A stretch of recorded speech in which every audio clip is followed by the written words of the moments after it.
Look at the record of the old aristocracy and compare it with the new Nepo babies of labour. And look at the difference, because what did aristocracy do? Yeah, I know there were lots of fools, there were lots of people who gambled their inheritances away. But look at those who didn't. Look at those who were committed. The simple fact of laying out a great avenue of trees. You will not see it. Your son will see it halfway there, but it's only your grandson who will. That extraordinary sense of longevity. There's a gigantic task of public education. That wonderful biblical phrase, people are hungry.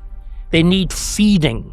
Man does not live by bread alone. He doesn't just live by 2p on or 2p off income tax. There are ideas. There are values.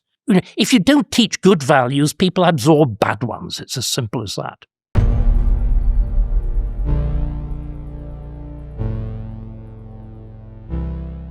All right, good to see you, David. Hello. Last time Last time I saw you, recommended two books to me. The Origins of English Individualism and Reflections on the Revolutions in France. And it's Bastille Day. Okay. Well, I think I know why you recommended these two.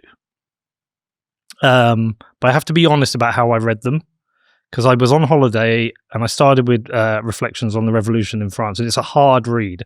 I found myself... Only it's one of those things, really. There should be a severely edited version.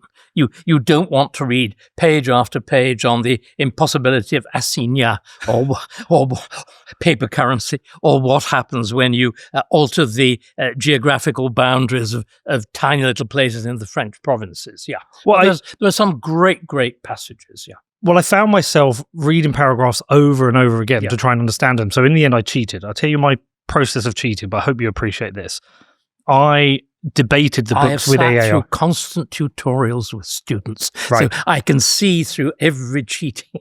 So my cheat was I would take the books to, there's a product called Google, was it Google LM? I can't remember what it's called.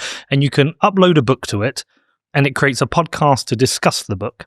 And then I would take the book into ChatGPT and I would debate it with the book. So I'd ask it the key principles, and then I would ask it to reflect on the current issues in society and what that means. And it was a more sort kind of auto-tutor. Yeah, like interactive. Or an auto-supervision in which you're debating with somebody else who's done roughly the same exercise as you. Yeah. And after finishing both, I think I know why you recommended them, but let me tell you. So I think the important subjects of both is historical continuity.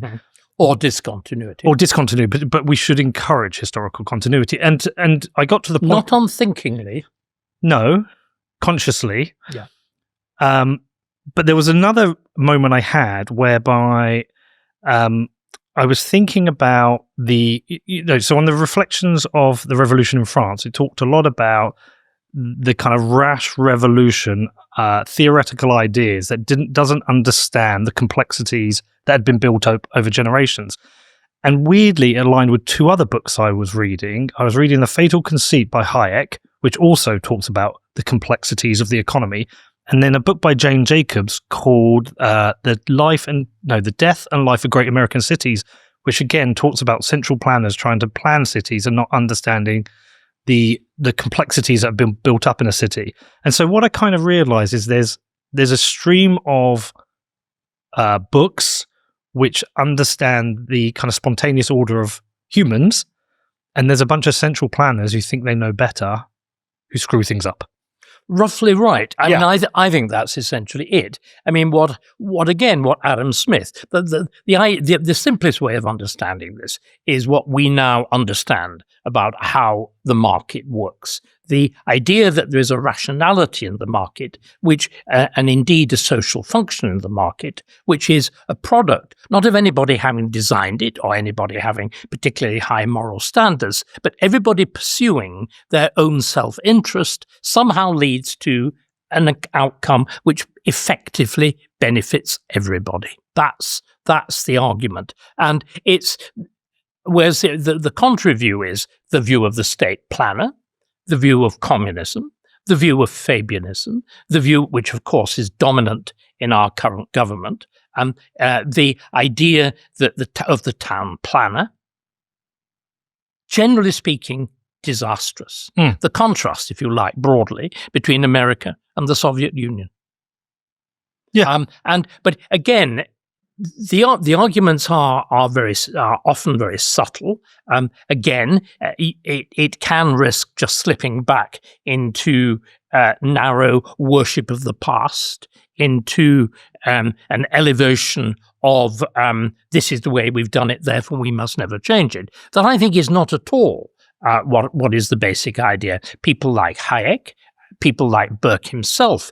Edmund Burke is a very interesting figure. He's now conventionally regarded as the founder figure of English conservatism. But of course, he himself was on the other side. He was not a Tory. He was a Whig. He had been rather passionately in favour of the principles of the American Revolution, if often a little bit doubtful about the practice. He had been a leading attacker on what he called the old corruption of the 18th century. He leads the attack on Warren Hastings and misgovernment and corruption in British India and so on. So this is not a mindless conservative, but this is somebody profoundly aware that what the French were doing, what incidentally we had done, we had a revolution, we always get there first. We had the revolution of the 17th century. We were the first to try publicly and to execute a king publicly, though at least we did it with preserving his dignity, unlike the horrors that were inflicted on Louis XIV, head shaved, tied to a board and shoved under a guillotine and his body buried in lime. Charles is, again, would seem rather bizarre. The head is actually stitched back on. It's given a decent proper burial in the royal vaults at Windsor.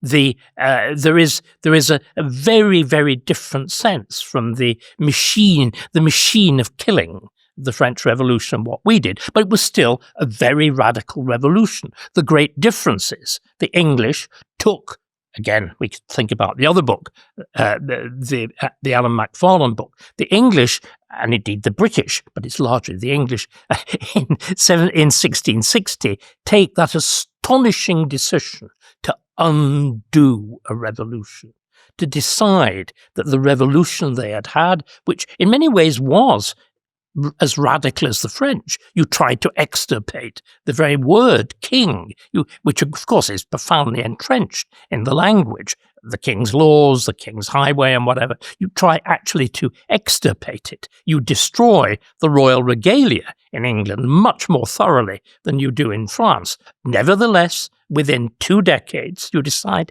well, actually, it was a mistake. And you see right throughout the period of Oliver Cromwell's regime, from the moment of the king's execution, really in 1649, very quickly there's a sense of how do we re-establish legitimacy? The great problem of revolutions, once you've actually torn things down, how do you create that sense of the unconscious order, the order that people don't have to be compelled to obey, but they obey naturally? One could put forward a very good argument that France has never actually managed to do that since its revolution. We, until very recently, did. And it's this extraordinary process of the 1650s, that realization that, well, actually, yes, the protectorate may be terribly smart. It may be very efficient. It gave Britain an extraordinary period of military dominance in Europe.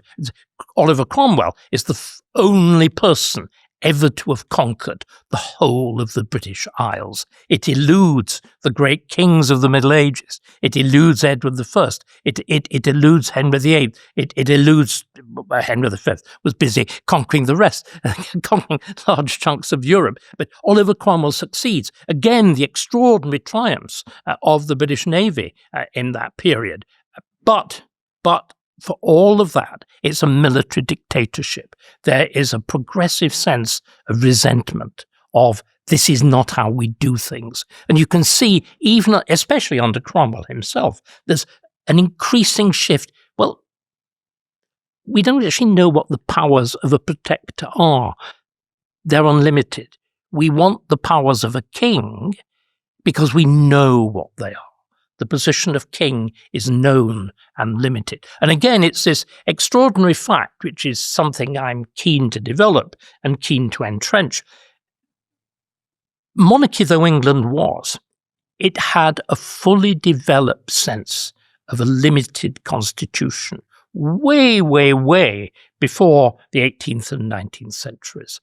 It's there. I would argue it's there from the Middle Ages. And this again is something which flies completely in the face of how we conventionally think. We've tended to slip again into the whole mode of thought of the French Revolution, which is you can only have a legitimate state if there's been a process of a formal constituent assembly, if there's been a discussion what the constitution should be, if it's written down, if there are guaranteeing clauses and so on. And you know what? We tried all this. The reason I was so keen for you to look at this stuff on the back of our conversations last time, we tried all this from 1997.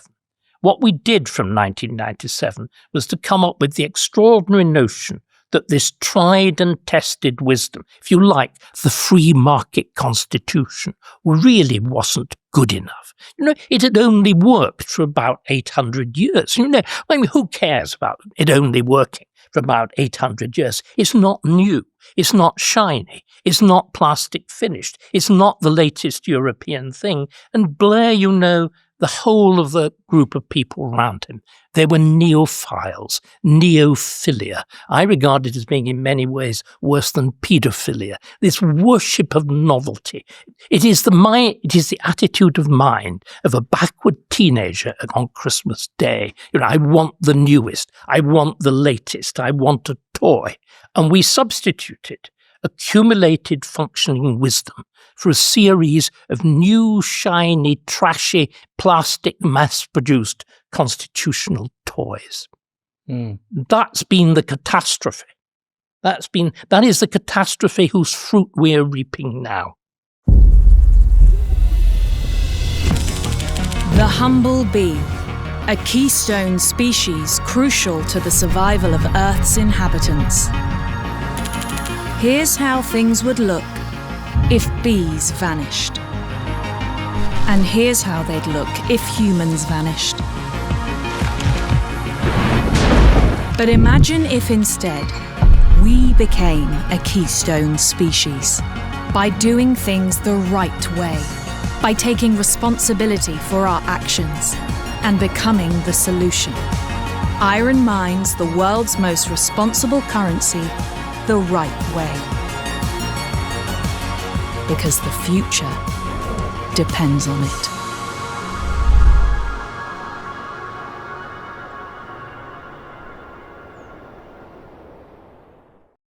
And one of the things I took from it is that I became a more stronger advocate for Brexit in that we're actually very different from the rest of Europe. That's right. Very different. This is the whole point. We have a completely different structure of government. There's one of the things that's very interesting to say. We are a pre-modern, in some ways, if you regard the modern state as a 19th century creation, with a single system of mass education, a single citizenship, a single doctrine of nationhood, we don't have that. We don't have those things.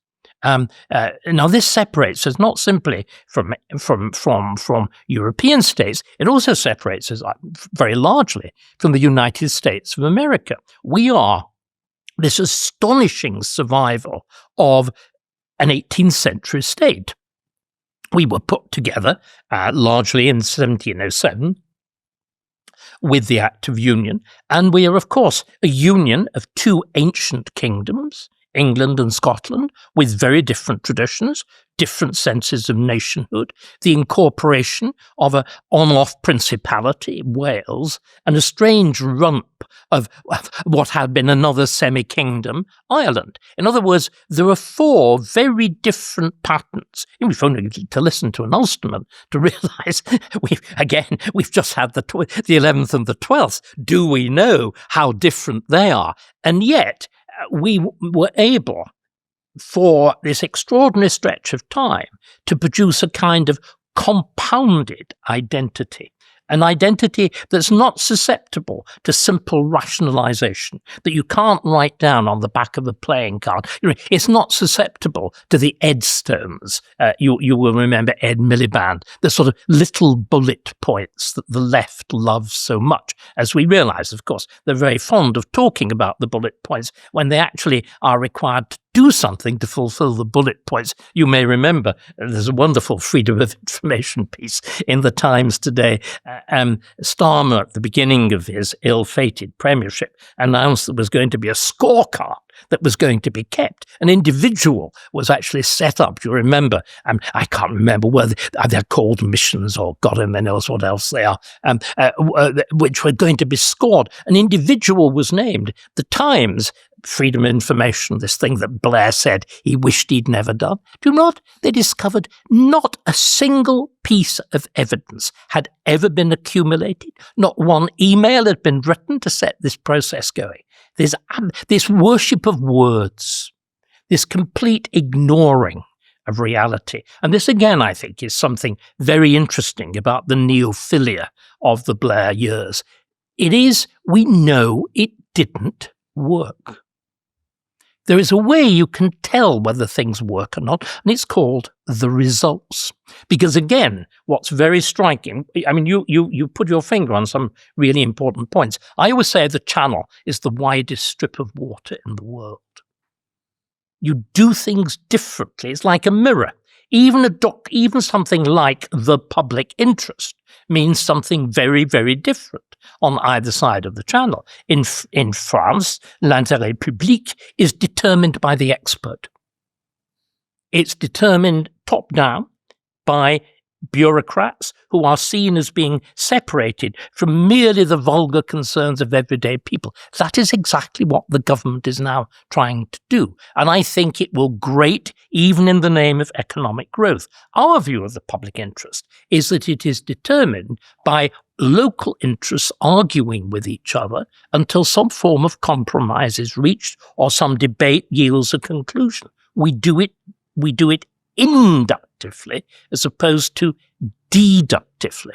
And what again was realized at the time of the French Revolution, what had been realized before in the 15th century, what was realized in the late 17th. Remember, the first great wars against France are essentially earlier than the Revolutionary Wars. They are the wars of the 1690s through to 1713, 1714, the treaties of Utrecht. Those wars, they realized you were not just fighting a different country, you were fighting a different system. A different way of thinking, a different way of organizing the state, a different set of values. These are genuine clashes of culture. And the pathetic attempts with the recent state visit of Macron, no borders between England and France. There's the widest border in the world in the mind. And again, the plain truth is, if you actually look at France's behavior, since the Second World War, it has been about the best enemy and the worst friend you could think of. Look at de Gaulle's deliberate humiliation of poor old Harold Macmillan when he turned down Britain's attempt, belated and misguided attempt at joining the EU. Look at the fact that France has constantly kept its nuclear deterrent out of NATO. Look at its deliberate pushing this strange third way as between the Soviet, in the days when there was the Cold War, between the Soviet Union and the United States of America. France constantly pushed the third way. France is responsible for giving refuge to the Ayatollah Khomeini and sending him in a state plane back to Tehran, and the terrible consequences that followed from that. You look at the way in which France, at the moment, the alleged desperation of Europe in the face of the threat from Russia, from Putin's Russia, the supposed need that we all pull together for armaments. What did France do? It deliberately set the interests of its fishermen above the so-called security of Europe when it came to getting Britain into the European Security Pact. I mean, just the degree. The one thing you can say for the French, they're very good at saying no. This means they're very good negotiators. Our problem is, in general, no is rude. Remember, we tend to say, you don't say, no, I'm not going to do it. You say, terribly sorry, but it really will be awfully difficult, you know. Can we think of it?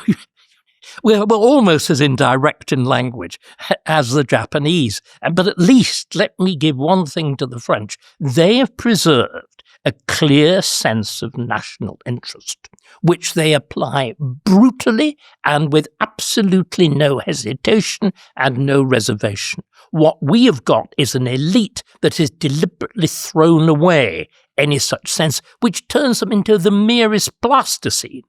Do you think this is because the French have a better sense of their own identity and culture, whereas ours has drifted away? I mean, I think of how with Brexit, so many people have attacked the economic output. They've attacked Farage, but Farage wasn't in charge of the Conservative Party. He wasn't negotiating, wasn't setting policy. And I think actually Farage would have probably followed some of the principles of the origins of English individualism and taken us back to more free markets. I think it is Cameron and his party post-Cameron which fumbled the opportunity of Brexit, where it could have been an economic triumph for us. I think it was much worse. Remember, Cameron is completely out of the picture. He resigns. He tried to moderate, particularly over things like asylum and whatever, the views of the EU, and failed. He is forced by the manoeuvres of Farage to call the referendum. He pushes very hard the Remain case, even more so does George Osborne. They lose, and in many ways, I think in a shameful decision, at which point David Cameron just throws in the towel and resigns. And you then have the absolute catastrophe of the May premiership. I think it's very difficult to think of a period when things were handled worse in British history. Here is somebody manifestly and wholly incapable of assuming the role.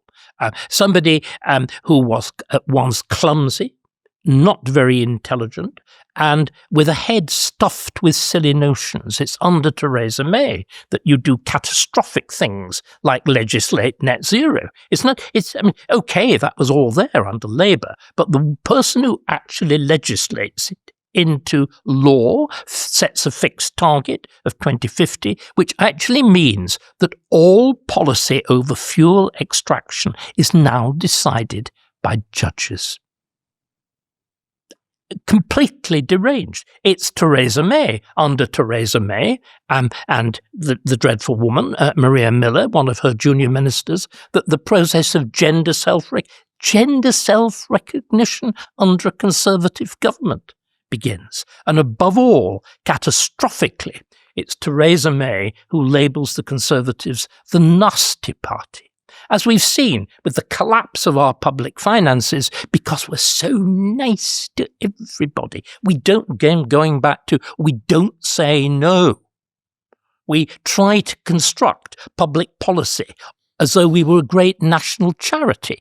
Charities can indeed decide that we must prioritize the sick, the mentally ill, the asylum seeker. That's their job. They have limited funds. They can spend them as they wish. And there was until recently, state support for them in reduced taxation and all that sort of thing. But the state is not a charity. We cannot be governed. The idea that as a society we can be governed by Christian ethics is demented, because remember, Christ was perfectly clear, wealth is actually a bad thing. the advice to the rich man, sell all thou hast and give to the poor. I think at times, Rachel Reeves thinks she's doing that, because effectively that's what we're doing. This bizarre notion that a state can have the ethics of a private individual. It is preposterous. But Theresa May is the absolute nadir of all of this. But what I think is, what big idea I want to get over, and I think is a really important big idea, is that France represents a different way of doing things. The continent represents continental Europe represents a different way of doing things. There's a reason for it. Continental Europe, for most of its history, was not a nation state. England is the first nation state, not Britain. I've explained that before. England is the first genuine nation state. Continental Europe wasn't. It was empires. England is the first constitutional limited monarchy. Continental Europe is absolute. They're absolute monarchies, and they're governed by standing armies and they're governed by bureaucracies. And it's different. We tumble, unfortunately, we never had standing armies, but we tumble, unfortunately, into bureaucracy with the 2 world wars. And it's one of the reasons that we don't have the defensiveness against them of most of Europe. One of the reasons that the general European attitude to law is pretty relaxed. On the one hand, you get all the huge claims of the French state, and you get the deep casualness of the average Frenchman confronted with law, unless it's, a member of the CRS with a baton and a gun pointing at him, in which case, otherwise it is, je m'en fous. The je m'en foutism, which is so characteristic of France, and the extraordinary separation between the gigantic structures of the French state and the marvellously independent, we do it our own way quality of much of the French countryside. Was we have had, in complete contrast to that, hundreds and hundreds of years in which there is an integration of centre and locality, in which law is seen to be something you make yourself. Therefore, you have a high sense of obligation towards it. These are wildly different histories, wildly different approaches to culture. France is the country, above all, of the attempt to regulate language, art, music. You have, from the end of the 17th century onwards, you have the Great Academy, the dictionary of the French language of the French, the Académie, has never been finished. At least I don't think it's ever been finished. It was this extraordinary attempt at purifying the language. The Oxford Dictionary of the English language is completely the opposite. It looks at usage. It's the language created by how people use it. You've got a notion of good English. You can't have a notion of pure English, because of course we are this extraordinary fusion of languages, going back not actually all that far. English is an unbelievably recent language. It only assumes really an easily readable form just about 500 years ago. But again, wildly separate, whereas in France, you have this extraordinary structure of the academy of this, the academy of that, the academy of the other, all as an attempt at centralized top-down culture. Whereas in England, it's this extraordinary bubbling up from below, the free market of ideas of London. Wildly different. And the place where you can see it is I think one of the great rooms of the world. Room is a very weak word. It's the painted hall of the Royal Naval, what was the old Royal Naval College, the old Royal Naval Hospital at Greenwich, and it's constructed as a refuge for British sailors. It's the equivalent. It's the naval equivalent of the Chelsea Hospital for old sailors. But there is this magnificent great hall painted by Sir James Thornhill in the early 18th century. And the ceiling is an expression. When you look at it at first, it's typical. It looks very typical of the what's called the Baroque style of early 18th century Europe. Lots of swirling clouds and kings carried up on chariots and all this sort of thing. But what it really is, it's an extraordinary presentation of a new idea of monarchy and a new idea, bizarrely, of an ultra-modern state. What it's really saying is England, and it commemorates the triumph of England over France. Remember, this is the moment of the destruction of the power of Louis XIV, Le Roi Soleil, Le Roi gouverne par lui-même, and whatever, the builder of Versailles, by the English in the most extraordinary battle I think England has ever fought. I would say to people, do you actually know where Blenheim is? Blenheim is just outside Munich. How do you defeat a continental army as an island state? Well, of course, it's John Churchill who matched his great descendant, Winston, in intelligence, vastly exceeded him in military capacity, but also diplomatic skill. But that defeat of France by this strange confected state called Great Britain, I think is represented by Thornhill as a triumph, not simply of power, not simply of military might. Yes, there's military might there, but it's a triumph of science. It's a triumph of learning. It's a triumph of commerce. It's a triumph, in other words, of going back to your first book, of going back to the Macfarlane book, of a free society over a closed society. It is brilliantly conceived. And what is remarkable about it is how unnationalistic it is. I mean, they're very aware that the great Italian scientists of the 16th century, the Galileos and whatever, or Copernicus, they're all there. It's not just Newton. It's not just British. It's not just English. Their awareness, but they see themselves as a pinnacle. The famous saying of Isaac Newton, if I've seen further than others, it's because I stood on the shoulders of giants. It's all there, but you're seeing, and I think correctly, late 17th century England, it's the actual beginning of real modernity. This is where that extraordinary explosion of human creativity, but also human energy and human wealth, human longevity. People start to live much longer. You live much, much better lives. And that painted hall in Greenwich, we should, everybody knows about the Galerie des Glaces, that awful, empty, trashy space. But this is something different. It's elevating things that need to be elevated.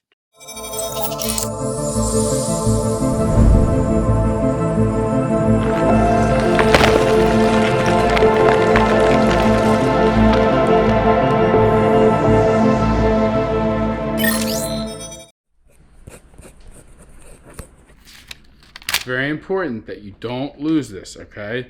This is your inheritance through Bitcoin. Let Bitcoin rip. Don't rip up your Bitcoin. Set up inheritance with Casa. One of the things I kept thinking about when debating these books is how we treat history. And I get the numbers wrong, but somebody said to me that generational wealth is usually lost within 3 generations if you haven't spent the time to teach your children and your inheritance how to manage wealth. And I feel like that's possibly one of the mistakes we make in education, is that we teach the what. The Henry VIII was a person and he had 6 wives. But we don't actually teach the things that relate to how we become. I completely agree. I mean, and why? And we don't teach the why. Yeah. I agree completely. And also something else that we've done. It's again symbolic, isn't it, that the Starmer government is busy removing the last hereditaries from the House of Lords. Now, it's fashionable to laugh at them. You will remember Jack Straw, that monument of virtue. That person whose conduct in office was so bad that not even Labour has been able to give him a peerage. Right? Can we just be clear about that? He said, why are we rewarding the children of royal bastards with peerages? Look at the record of the old aristocracy and compare it with the new Nepo babies of Labour. Just look at it. And look at the difference. Because what did aristocracy do? Yeah, I know there were lots of fools. There were lots of people who gambled their inheritances away. But look at those who didn't. Look at those who were committed. The simple fact of laying out a great avenue of trees. You will not see it. Your son will see it halfway there. But it's only your grandson who will. That extraordinary sense of longevity, because time again. And what is remarkable about the England that's dominated by those people from the 17th century to the early 20th century, you took a long view. You took a long view of your personal interests because they were blended into family interest, and you took a long view of the national interest as well. And what we've done, particularly since the Second World War, and particularly with the so-called peace dividend following 1989 and the fall of the Soviet Union, is, to quote from one of our almost as bad as Theresa May Prime Ministers, Boris Johnson, to spaff it up the wall in pure self-indulgent short-termism. See, I look at over to the US and I look how they teach their history, and they teach history with pride. Certainly within red states, the birth of the Republic of America, the history of the Constitution, why it happened, and it's a bit of a fiction, but never. Sure. But it is an important. No, I agree with you. It's an important fiction, and we used to do the same. Well, I don't know why we don't, because at least with that cultural liberty is taught as part of their history. I agree. But I agree. Well, except it's now been wildly undercut. New generations of teaching in America are undoing it as savagely as it's being done here. Remember, there is the new debate in America. When is America founded? Is it 1776 or is it 1619? 1619 is supposedly when the first slaves are brought to Virginia, and this is seen in the alt view, the extreme AOC, extreme Democrat left view. This is the new anti-American American history, in exactly the same way that we've borrowed many of the same things, that allegedly all the British Empire was about was slavery, whereas of course it is the only empire that undid slavery and actually made it a prime purpose to do so. But the great advantage of having a constitution like America, and having a constitution astonishingly that's lasted. Remember, America is the only successful republic since the ancient world. Think about it. No, the rest of it lasted 5 minutes. Switzerland? Switzerland's constitution is barely 100 years old. Okay. So it needs to survive a bit longer. I think Switzerland, but Switzerland had a bad civil war in the 19th century. We all forget this. And anyway, it's a tiny, very peculiar little state.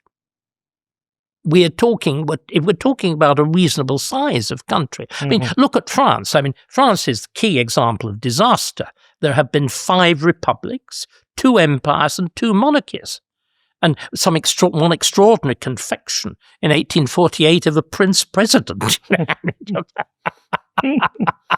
But going back to America, I mean, the important thing to remember about America, again, why did that so-called revolutionary settlement work in America and not in France? Conventionally, we think of the American Revolution, the French Revolution, because they come quite close together, as being much the same sort of process. The French themselves played that idea up under the Third Republic when they give the Statue of Liberty to America. Remember, the Statue of Liberty is as much about France recovering itself after the shattering defeat of the Second French Empire by Bismarck at Sedan. It's very much sort of saying we're a great republic, up there with America. Well, of course, they weren't, and there's something really important. The French, why have the American Constitution stuck?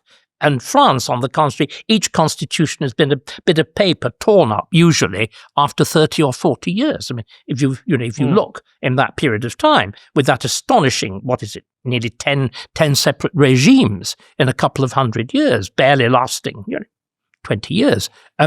Why? Because the American Revolution was not a real revolution. The American Revolution is a rebellion. The American Constitution is a very lightly edited version of the British Constitution. You've got the two houses. Why you have impeachment, for heaven's sake. In fact, the American Constitution is much more old-fashioned now than ours. It preserves much more of the pre-Victorian Constitution. You've got, I always tease Americans. I ask them, do they know? And some of them, because you said they're well-informed, they're taught this stuff. I ask them, what is the administrative officer of the lower house of Congress, the House of Representatives called? And if they're well and properly informed Americans, they will tell me it's called a sergeant at arms. And I say, what is a sergeant at arms? They look totally blank. He's just borrowed straight from the equivalent position in England. Similarly, the fact you've got a speaker borrowed straight from England. Some of the borrowings are very much more striking. You take over the whole of common law.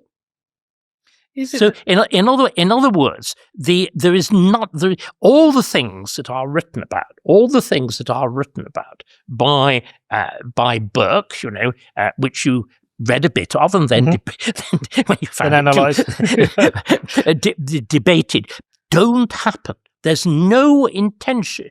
They play at times with the idea: shouldn't we have had a new language? Shouldn't we sort of start things from new? There's a quite powerful influence of Freemasonry. If you look at the dollar bill, the single dollar bill that's got George Washington, their commander, the first president, on the front, and you turn it over, I don't know whether you realize they are Masonic symbols. It's covered in Masonic symbols, pyramids, and God only knows what else. And there was toying with this sort of magic flute style radicalism. The Magic Flute is also an opera about Freemasonry, but there's actually very, very little of that. Similarly, the Americans don't have, just coming back to things that touch where we are now very well, the Americans do not have a Declaration of Human Rights. Now, I know there are the First and Second Amendments and all the rest of it, the things that are known as the Bill of Rights. They're essentially just common law rights. It's not this great screed of abstract statements, elevating equality and all that sort of stuff. Oh, you will say, but what about the Declaration of Independence? We affirm these truths to be self-evident, that all men are born free and equal and all the rest of it. The silliest statements that have ever been made, because, of course, it's neither self-evident nor is it true. Remember, you only adduce these arguments about radical equality, about radical human rights, when you want to undo government. The ideas, and this again is the disaster that we've seen with the Blairite Neophilia in incorporating this stuff in England, you only invoke these ideas, universal human rights, when you want to undo government. They're first put together in the late 17th century. The idea is first really developed by John Locke in the late 17th century as part of an idea that would give you a leverage to declare the government of James II illegitimate. When James II is overthrown in 1688-89, the English are far too clever to use them. Instead, you lie. You say, oh, the king abdicated. We're going to preserve the hereditary succession. His child is a bedpan baby. The proper thing to do in those circumstances is to lie. You keep the facade of the old thing going. Again, the Americans introduce all this stuff about we hold these truths to be self-evident and whatever, only in a declaration that's written to be read abroad. If you read the Declaration of Independence, it is effectively designed to justify America's break with Britain when they've run out of any good argument.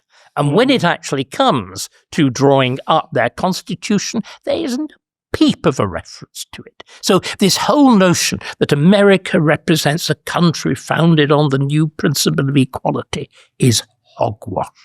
It's pulled out again by Lincoln in the Gettysburg Address, because what you're wanting to do is to justify the rupture with the South. It's pulled out again with the Great Society by Lyndon B. Johnson, again because you're wanting to bring about radical disturbance, radical undercutting. And of course, it's thrown around hugely by the French from 1689 because they want to overthrow everything. But the catastrophe is when you actually incorporate it into real law. And what we're seeing with this dreadful mess of our legal system in England is that we've incorporated a completely destabilizing principle in our law with the European Convention, by incorporating the European Convention on Human Rights. I mean, again, it's very important to understand why it's so destabilizing.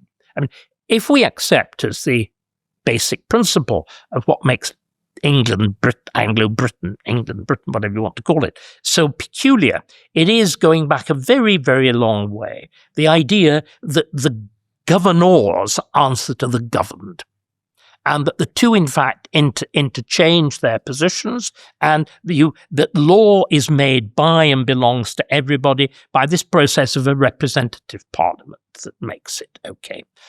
Now, that idea depends very much on the idea of what is now a fashionable term, a fixed demos, or people, and a fixed state, because you can't represent everybody. Whereas, of course, notions of universal or European rights sit above the state.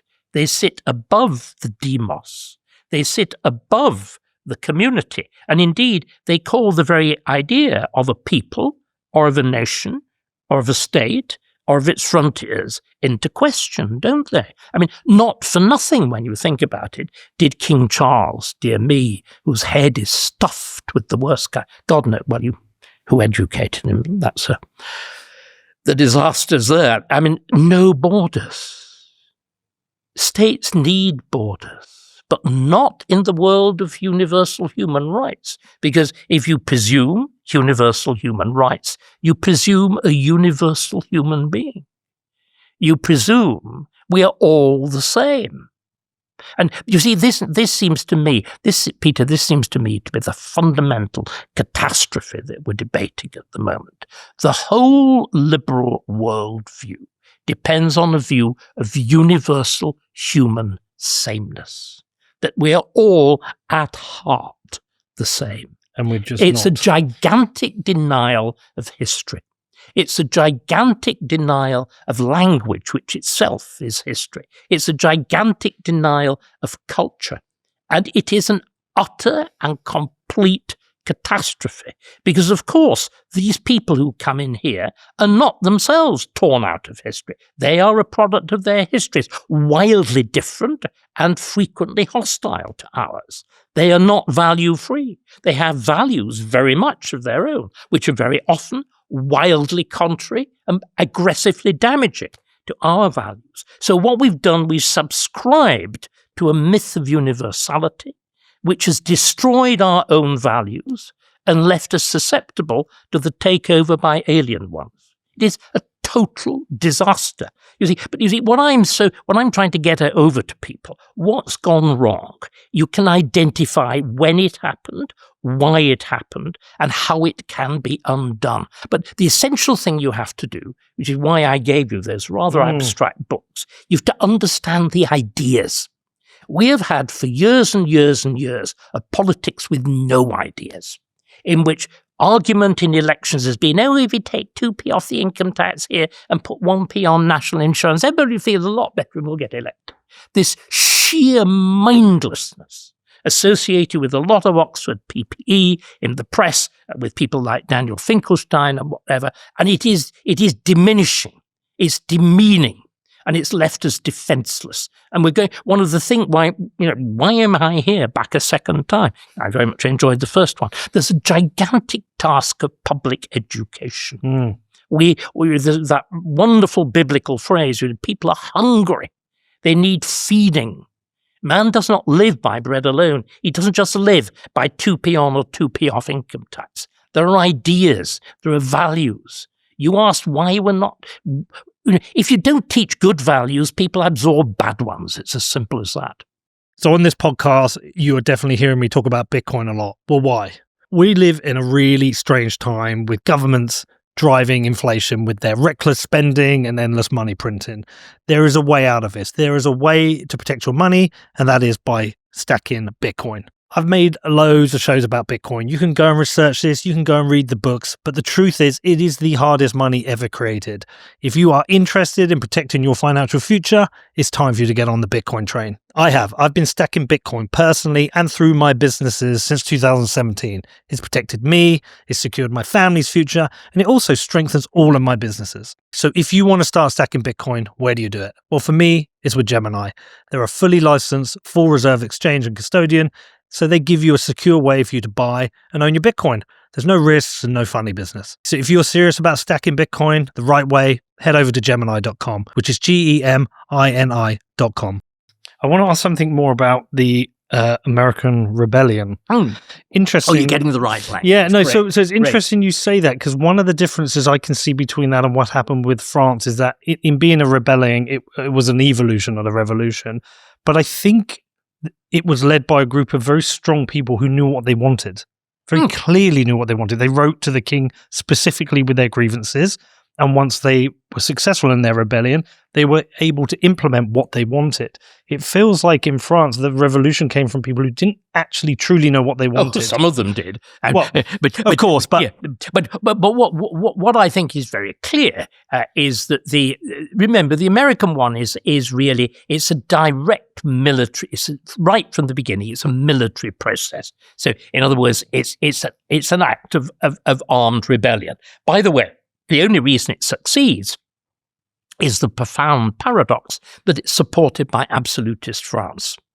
And the thing that is so delicious, as an act, pure revenge, as an act, pure vengeance for the British victories that in what Churchill calls the First World War, 1756 to 63, which leads to the world speaking English. This is when Britain conquers India and conquers Canada.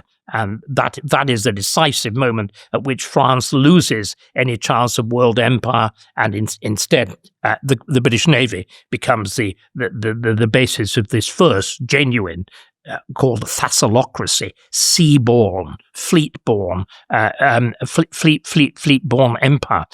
So what happens is the Americans, the French are determined to seek revenge for that defeat, and they support the American Revolution.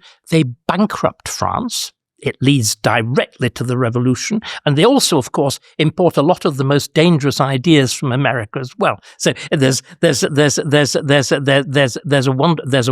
wonderful process. But the thing that contains the American revolt is that it is an actual armed rebellion. So once the British have lost at Yorktown, thanks to the French fleet cutting off supplies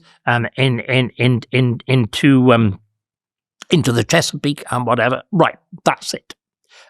You then have this extraordinary process of the Continental going on at the same time, the Continental Congress, completely extraordinary, in which you debate rationally, carefully, against astonishing scholarship, how you want a government to be formed. And I think that the processes that took place in Liberty Hall in Philadelphia, they're amongst the greatest examples of political reasoning known to man. Because remember, these are not the rabid petty lawyers of France. These are not the Robespierres and whatever. They're English gentlemen. They have been educated in the classics, because one of the first things America does is to set up universities on the analogy of Oxford and Cambridge. You've already got them, they are taught exactly the same curriculum as they would have been in Britain, heavily leaning towards the Greek and Latin classics, which themselves are profoundly political, with also a large admixture of English common law. And they debate. And they, again, when every detail of that constitution is debated, tested, discussed in an atmosphere of astonishing civility. And then, when the constitution is agreed, it is then redebated in public. Particularly the way the press worked, especially in New York. New York had been one of the great centres, oddly enough, of Toryism, of loyalty to Britain, and the debate over the ratification of the Constitution. Each one of the 13 states had to ratify it. The debate in New York is particularly intense, and it's there that the Federalist Papers are published. And again, these are they're weekly essays, quite short essays. They're amongst the great. They're up there, I think, with the great works of the Greeks and the Romans, as exercises of political thought and reasoning, but also practical. They're looking at the question: do we have a single magistrate? Do you have like a king, or do you have, hence Donald Trump, or do you have multiple magistrates as they had in Rome or in Venice? Debated. Again, they very quickly came to the conclusion, I don't think it was ever really in much doubt, that they would imitate the broad forms of British government. This produces passionate rejection by some people. The radicals, like Tom Paine, who's gone off to France, comes back, and you read his denunciations of Washington as the first president. You're as bad as James I. James II. There's a wonderful thing. You've got as many petitions in your chest as he does. He sees this as a gigantic betrayal. He wanted a radical revolution. The Adamses of this world, the Madisons, the Hamiltons, they're far too wise. And they come up with this. Again, they're scholarly. They're familiar. The thing that's most interesting about them is they're aware of the problem of democracy. They want a government, we the people. They want that, because if you reject hereditary monarchy, where else? This has always been the case. Where do you find the foundation? But are they aware of the problem? Because again, I've been being very rude about France, and it's partly an ironical rudeness. I love French food, French wine as well as anybody. But the extraordinary way in which those American revolutionaries depend on French scholarship. One of the things that had happened in 18th century France was you had a scholarly elite which were kept afloat very often by nominal positions in the French church. So virtually everybody is called abbé. They've got a titular abbé, which actually gives them a nice little income and all the rest of it. And these abbés produce extraordinary volumes in which you look at the complete history of, say, the attempted democracies in the ancient world. There was another period of attempted democracy in the Italian city-states. They've read them. They know about them. It's a debate carried out on an astonishingly high level. And, you get out what you put in. Conscious of time, I'll tell you my closing realization is that I am a free market capitalist, but I didn't fully know why. I kind of understood that every time government interferes, what do they do? They make it worse. But but actually, the idea that anything which is an attack on individualism is a drift towards communism. And so without the ability to think freely, speak freely, trade freely, I'm not a free man. And that's an attack on prosperity, it's an attack on freedom. And they all knit together. Yes. I mean, this is again. It was the terrible problem with all her virtues of Margaret Thatcher that she reduced conservatism to free market economics. It's more than that. It's Hayek again. Hayek struggles with this. One of his great last works, The Constitution of Liberty, immensely laboured and indeed laborious. And with that extraordinary last chapter, famously, Margaret Thatcher is supposed, it's a huge book, but she's supposed to have carried it in her handbag. Only Margaret would have had a handbag big enough to take it, and allegedly slaps it down, bum bum, on the table in the whatever it's called, what is it called? Conservative Research Centre. That's right, the thing run by Chris Patton, that odious wet, and slapped it down on the table and said, "This is what we believe." Obviously, never having got to the end, because the last chapter says why I am not a conservative. But the point is, what Hayek, what Burke, what Alan McFarlane, what they're all on about is the idea that good thought is not an abstract system. It's not a simple hand-me-down structure. It is a process of accumulated wisdom tested against practical experience. This thing called practical wisdom. The ancients understood this completely. And again, it is this thing which is so peculiarly characteristic of English thought, the experimentalism. Test it and find out. Muddle along and see if it works. And I throw into that, therefore, I look at little things like a tax on education is an attack on individualism. The strive for equality is an attack on individualism. But it's a catastrophe. But unchecked individualism is also bad. We need it within a framework of law, morality.